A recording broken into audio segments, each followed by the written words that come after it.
ठाकरे गटाच्या नेत्याच्या खासदारकीला आव्हान, खासदारकी रद्द करण्याची केली मागणी, नेमकं काय घडलं? ठाकरे गटाचे खासदार संजय दिना पाटील यांच्या विरोधात उच्च न्यायालयात याचिका दाखल करण्यात आली आहे। त्यांच्या खासदारकीला आव्हान देण्यात आलं आहे।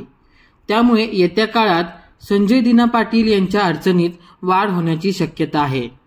ऐन विधानसभा निवडणुकीच्या तोंडावर शिवसेना ठाकरे गटाच्या नेत्याच्या अडचणीत वाढण्याची शक्यता आहे। ठाकरे गटाच्या नेत्याच्या खासदारकीला आव्हान देण्यात आले।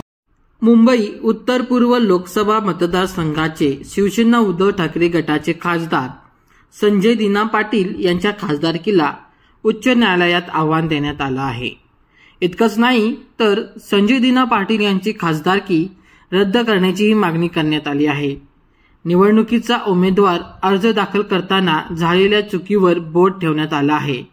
मुंबई उच्च न्यायालयात संजय दिना पाटील यांच्या विरोधात याचिका दाखल करण्यात आली आहे।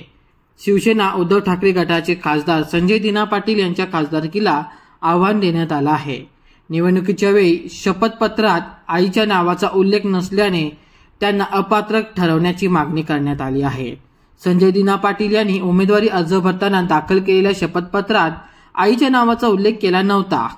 निवडणूक अर्जात आईचा उल्लेख न केल्याने त्यांनी नियमांचं उल्लंघन केलं आहे असा या याचिकेत उल्लेख करण्यात आला आहे।